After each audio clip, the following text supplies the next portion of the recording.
Hello, everyone, and welcome to Doing Business in Bentonville. My name is Andy Wilson. I'm the Executive Director.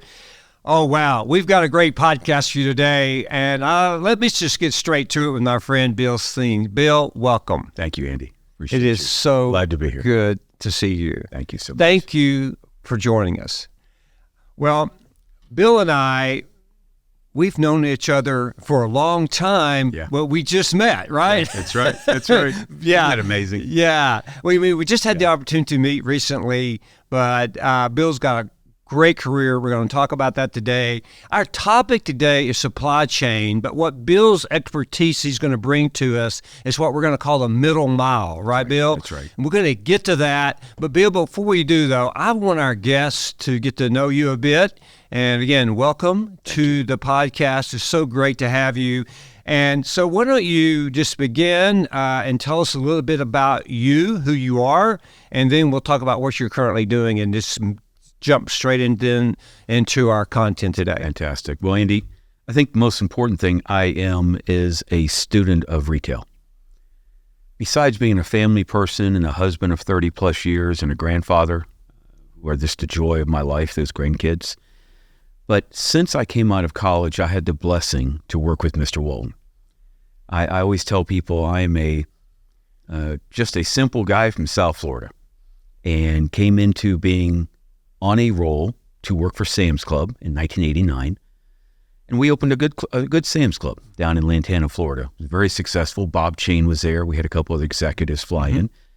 And they said, "Hey, Sen, you like doing this. Would you like to do some more?" And I said, "Sure, you bet, Bob." And they said, "Well, you're single. You live out of a suitcase. You want to move to Daytona and live on the beach?" Gee whiz, that was a tough decision. And at that meeting, Wendy Lancaster showed up with Bob Chain. And that was the second most successful Sam's we'd had in a long time. Joel Simon was the general manager. Joel had been an old Walmart guy.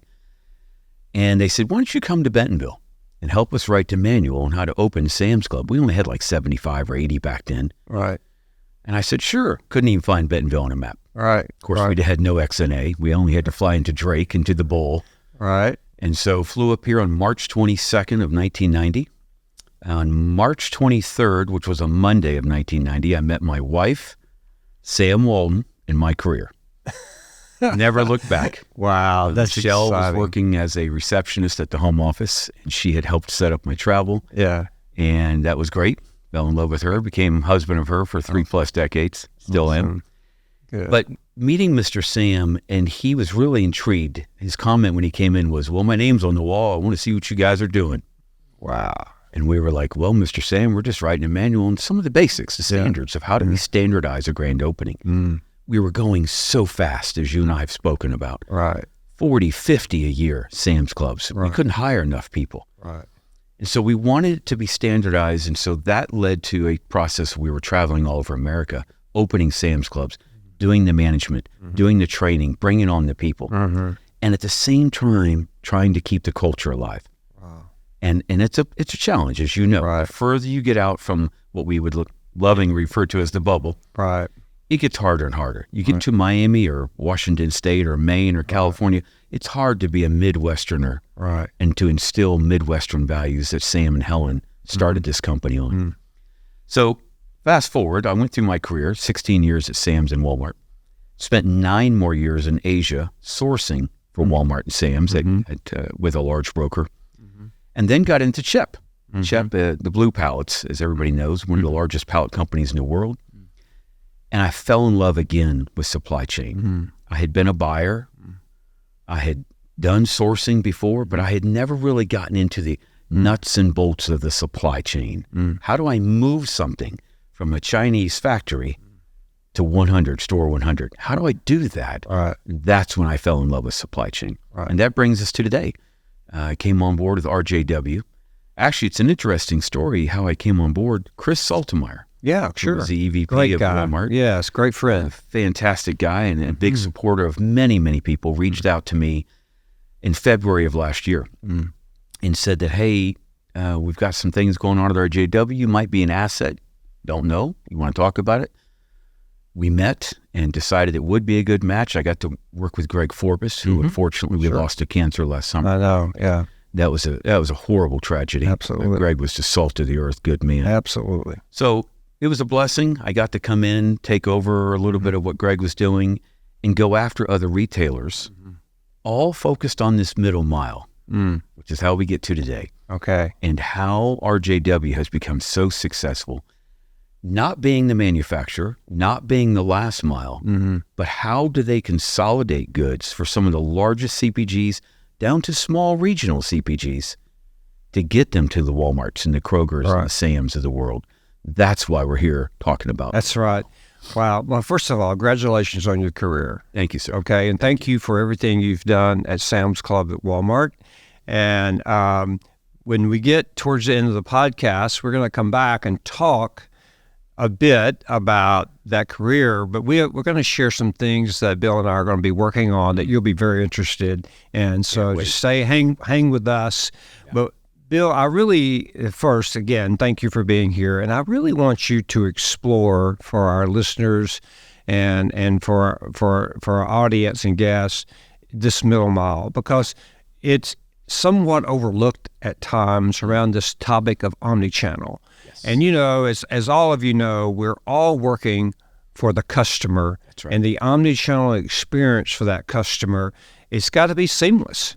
And as you know, the closest store is in your purse or pocket, call your phone. Yes, it is. And so we're going to get into that. So, Bill, why don't we just jump into this middle mile?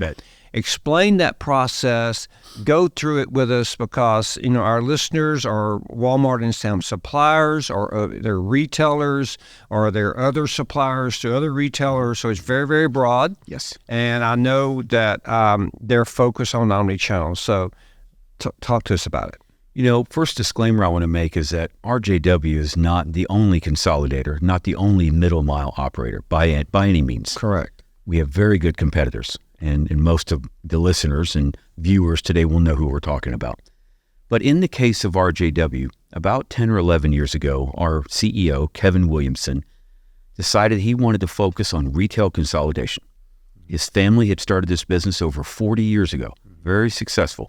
Ron and Jean Williamson, RJW, his parents. And he decided he wanted to focus on one thing, be the best consolidator in the United States. And what's so incredible, Andy, is that unlike many of the people you and I have dealt with for decades, his very first partner was Walmart. He didn't start with a little regional grocer and work his way up. He wasn't like most of the CPGs that have to prove themselves at a small chain, small sales, get it right. He went right to Walmart and it worked. They saw his commitment. They saw his level of execution. Our OTIF being at 98, 99% of the time, on time and full. Everything was working so well, they decided to throw their hat in with him, and it worked. So this middle mile is basically where we're taking the mid-size manufacturers. We have very large manufacturers, including the top manufacturer. But for the most part, we're talking to the middle-size company. They're not going to ship a full truckload to 42 or 43 Walmart DCs every week. Okay? So now you've got this level of supply chain that we can reduce. We're going to bring it to one consolidation point, in our case, Chicago or Dallas. Once it's in this consolidation warehouse and those orders come in, we get a mirror purchase order at the same time. So when Walmart sends a purchase order to XYZ company, we get the purchase order at the same time. We then begin building that purchase order, and we're going to fill a truck. And this is where the differentiation happens. If you manufacture a product today, it's called a candle, Andy's Candles, and you're going to ship a pallet of Andy's Candles from Bentonville, Arkansas to California, you're going to pay in a ballpark range of $140 to $150 for a single pallet to go on a truck that's going to pick it up from your place and ship it to Anaheim. Right, $150. But if you can ship that to a consolidator, any consolidator, they're going to put it into a full truckload, and now they're going to charge you less than $100. So all of a sudden, the cost of moving that product has gone down, not only to the manufacturer, but now to the retailer who should pass it on to the customer. Okay? As a consolidator, we also are reviewing the orders every single day. So I don't have to wait till every Monday or every Tuesday or every Wednesday, expanding that time on the shelf where your product may run out. If you put in another order on Thursday and the following Monday and the following Thursday, I can keep filling those orders so that you are not going to run out. We have an on-shelf availability execution that's off the charts, Andy. So the middle mile is more flexible. It's more nimble. I can fill a full truckload. I'm not sending LTL. Walmart doesn't want to receive 22 trucks and take off one pallet, Right. which is a typical truckload, about 22 pallets. Why would I want to take off 22 different trucks and have to unload them and trucks and truck drivers and people and lumpers or whatever? We don't want to do that. Let's have one truck bring in multiple vendors and reduce that LTL cost. That's the genius of the middle mile. Right. And for omni-channel, it works so perfectly because most of the omni-channel people are not shipping full pallets. They're shipping cases. Right. We can also do case packs on a pallet. Right. And our customers only pay for the percentage of their case on that pallet. Okay. It's just amazing, the efficiencies. And we're so, I would go so far as to say bold and proud of this process that we actually tell the retailers, you're going to be saving 20, 30% on your shipping costs. Right. You can get that back from the manufacturer Right. and pass the savings to the customer, Right. which is what we're all in business for. Good. So it's just a win-win-win atmosphere that the middle mile and the consolidation process gives us. Right. Right. So That's it in a nutshell. well, so what you did, you described basically the middle mile versus the last mile. Basically, right? Now, if let's do this. So there'll be a lot of people listening to you today that are going to fall into that space of this middle mile, right? This consolidator. So how do they go about finding you? How do they go about learning about this? What advice would you give that potential customer? I think, search engine optimization is very handy for all of us who are in the consolidation market. I think researching your consolidators. I think if you just look up consolidators, you look up middle mile operators, Right. you're going to see us and our competitors. Right. Again, I'm not going to say that the other people aren't any good. Sure, I don't sure. do that. Competition's great, makes us all better. Right. But it's simply looking for a middle mile operator / consolidation. And when you do that, you would quickly see those who are at the top.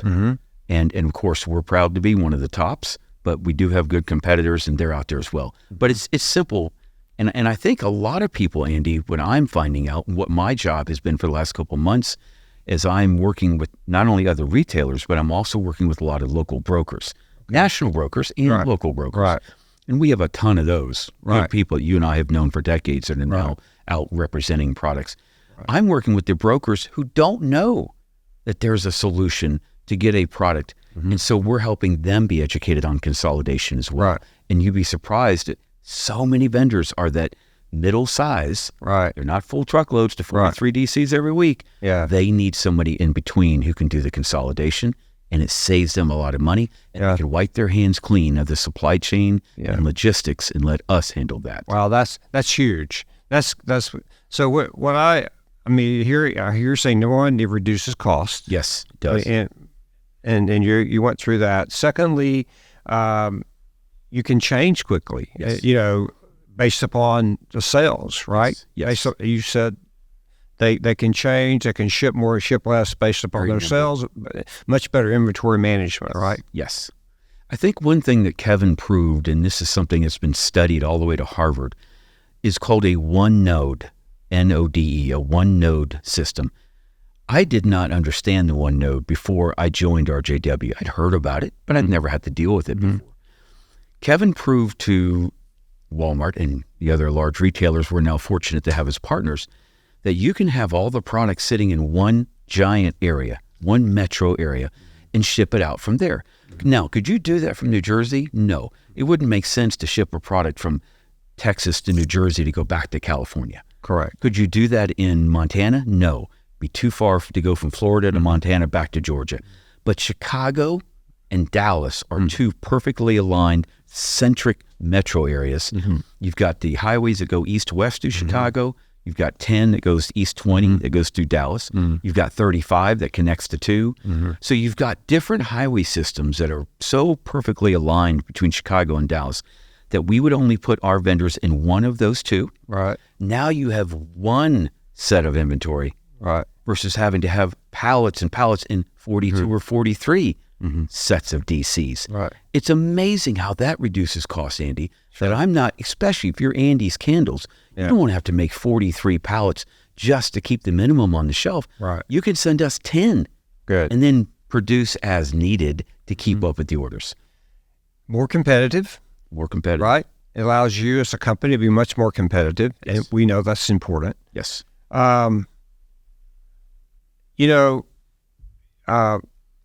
You have done an excellent job simplifying this middle mile process, Bill, and I'm not surprised because you do that. So I want to get to another topic with you, but I don't want to rush through this at all because this is very, very, very critical. Any summary or anything you want under the middle mile that you would like to talk about? Because I want to make sure we get all the information out. Yeah, there is. And I think what I would want our friends who are suppliers, let's start with them. Okay. I would want our supplier friends to understand when they do their research, make sure you're talking to a consolidator / middle mile operator who owns their own assets. Gotcha. I can't say that enough, Andy. Kevin Williamson and his family started buying warehouses, started buying their own trucks, their own trailers. They hire their own people. Here's another genius story about being in the greater Chicagoland area for over 40 years. And now Dallas. We just started in Dallas. But let's stick with Chicago for a minute. One of the genius areas of having 10 warehouses, over 6 million square feet in Chicago, is that if I needed to shift labor, because now all of a sudden I've got a flurry of orders coming in over here for product XYZ, but this warehouse is a little slow, I move the inventory across the street. Or I move the people across the street. Right. I move the labor across the street. I'm not having to go from state to state or from region to region. We're talking a couple miles. Right. And that was another genius move that the Williamson family had, is that they were asset owned. Let's go a step further. You have your own trucks, your own trailers, your own people. Now, Kevin took it to the next level and started his own technology. Our suppliers, unlike most of our competitors, can see where their item is live, 24 hours a day. Right. If I have a pallet of 57 widgets, they pick it off, they pick 3 off, they pick 4 off, they pick 10 off. They're building these orders to go to different stores, different DCs, okay? We're stopping after every single pick, and we count back the whole pallet. Now, I'll just say this. We had an executive from one of the largest grocers in the world come in Chicago. And he'd been in the industry for over 30 years, about as long as you and I have. And he said, Bill, I have never in my 30 years physically watched people, and he was watching around the corner. He got so goofy, he was like, let's stop here and look around the corner. I want to see if they're really doing this. And they were. It's part of the culture for RJW. They count back. That's how we don't have misinventory counts. But all of this was going up into a technology field that the vendor could then look up and say, okay, I see you picked 3 for that. That's allocated. 7 for there. That's allocated. So I should have 57 left. Right. Now there's 10. Now there's 20. Now there's 30. And they can see that all the time. That improves their ability to fill more orders, to give us back stock and safety stock. Right. There's a technology level now to RJW and some others, but I'm talking specifically at RJW, that sets us apart. And I would encourage the suppliers out there, make sure whoever you deal with, and there are other good people, but make sure whoever you deal with can tell you those types of things, can give you that clarity and that security. Where is your product right now? Okay, let's take technology one more step. We now have an executive on our team who worked 23 years at Walmart. Awesome lady. She specialized in SQEP, which is compliance, standards, shipping standards, etc. We're now able to take her knowledge and share that with our vendors. And the vendors are saying, I got a fine for a bad pallet. I got a fine because I didn't have 2 labels on both sides of the box, et cetera, et cetera, et cetera. Guess what? With our technology, we can help make sure those are done on our loading dock before they ever leave. Wow. The fines are coming down. Yeah. The in-stock's going up. The performance is going up. Right. And our OTIF continues to be at the 98.5, 99. Right. It's unheard of in the industry, Andy. Most people are happy to be in the 80s, struggling to get to 90. Right. We're not happy. We will not be satisfied unless we're in the almost to the top. Good. We'd like to hit that 99 number. That's a comfort level for us. Anything less, we are not happy. Good. And unfortunately, some of our competitors are. So you just have to know who you're dealing with. You have to know that they can provide that, give you that security and that clarity. Then you know you're working with somebody who's going to help you in the middle mile. Great. Well, Bill, we're going to make sure that our audience and guests will make sure that they know how to find your company. Sure. We want them to know how to find you, if that's okay. Yes, okay, sir. so Yes, we will post the website. We will post Bill's contact, and I know Bill will be glad to direct you. Absolutely. But Bill, this is so good. You know, one of the things that makes you so good at this, you understand the retail side and the customer side. Yes, sir. And you understand that product. It goes from manufacturer through the distribution system to the store, club, wherever, ultimately into that consumer's hands. That's right. And you understand that. Yes, sir. And that's why you did such a fine job. It's wonderful. You know, I think I know I got this from Sam, Andy. Having come out of college and working with the greatest mind in retail maybe in the history of man. Right. What a blessing. Yeah. I've only met a few people who ever worked in the White House, and they said that's the pinnacle of their career. No matter what they did before or after, working in the White House was the pinnacle. That's what I say about Sam. Yeah. I only worked with Sam for a year and a half. I would say the most of 90, some part of 91. Of course, we lost him in April of 92. But that's the pinnacle. Yeah. And I learned so much from him in conversations over dinner, walking a store, walking a competitor store. Right. Were my favorites. Always. Yeah. The way he could find, I tell people, and I won't get into it now, but the things that he found were just mind-blowing that you and I wouldn't even have thought of. Right. So I go back to his whole premise every morning, as you know, was how do I make things better? I want to make one thing better today. And it was always with the goal of how do I get it to the customer cheaper, better, Right. et cetera, et cetera. And Good. that was what, it was so infectious that any of us that had the blessing to be with him, that's now in our blood. Yes. And so we get to pass that along as the customer is our boss. Right. They can fire us at any time. And if you don't know that, if you don't know that every day, Andy, as you and I do, then you're going to be in sad shape. Yeah. Well, Bill, I'm so glad you talked to us about the middle mile. But we have more to talk about Yes, sir. with our guests, and I'll ask our guests to hang with us because what Bill and I are going to announce today is something that we're going to begin on doing business in Bentonville, and that's a servant leader podcast. And servant leadership is so important, and you're going to hear a lot more about it. Bill and I are going to we're going to launch this together, but I want. Bill and I spent some time together, of course, prior to this. Yeah. But Bill, you and I have a privilege to do something great, and that's work for a great company. Yes. And it's not a perfect company, but it's a great company. Good. But we had the opportunity, though, to be mentored and led by some great leaders. Yes. And you know, for me, I grew up at Walmart, and it was I learned so much.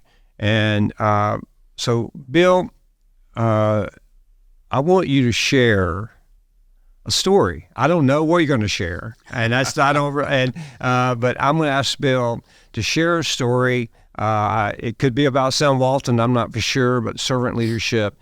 And you'll be hearing a lot about servant leadership podcast. It's part of doing business in Bentonville. Of course, as you know, we're focused on omni-channel, but it correlates into servant leadership. So, Bill, I'm going to ask you, my friend, to close us out today with a story on servant leadership. So I'm going to turn it over to you. But let me just tell you, thank you for being here. My pleasure. Okay. I've really enjoyed it, and I can't wait to do many more of these with Absolutely. You will, my friend. Good. Thank you, Okay, Andy. go ahead. You know, you and I have talked, like you said, a couple of times about servant leadership and how important it was to us every day. And not only to the customer, but more importantly, in our immediate world, how did our team see servant leadership? How did we lead? How were we led, et cetera? How did we mentor? How were we mentored? And so servant leadership meant so much to me because I saw it in action very early on. I'll give you 2 examples today because, and I have a ton on Sam. Sure. You and I have laughed and smiled our way through lots of Sam stories. Right. And I can't wait to share those with our audience, but I'm going to hold that in suspense. Perfect. But 2 stories I want to talk about. Okay. When I got hired, my very first day at Sam's Club, a couple from Longview, Texas, Lon and Melissa Campbell, had moved from Texas in their cowboy boots, their pearl button shirts, their jeans, big belt buckles, to Lantana, Florida. It's 50 miles north of Miami. First Sam's Club we had in South Florida. The only one we had were in Orlando at that time. So this was the first extension right off of I-95. Right. And they came down and they were in a little un-air-conditioned metal box hiring people. Yeah. I think I was associate number 2 to get hired there. And I'll never forget when I asked them, why had you come to South Florida? Why have you left your home? They had lived in Longview all their lives. I said, why'd you come here? We believe in this company and we want to help others see the vision. Wow. We want to share the savings of a membership warehouse. And we were chosen to come to South Florida, which to them was Mars. I mean, if you know, in the 80s, this is 89 now. Yeah. Sam's had only been going since 83. Right. We had mostly only gone into Texas and Oklahoma, maybe Louisiana. We were trickling across the Southeast. But to be near Miami, that was Mars to Walmart. There were no Walmarts, by the way, in South Florida. Right. So it's a great example of how people stepped out because they believed so much in the goodness of the membership warehouse, the people, the culture. They wanted to share that with us. I was in head over heels, and I knew this was a company I could believe in.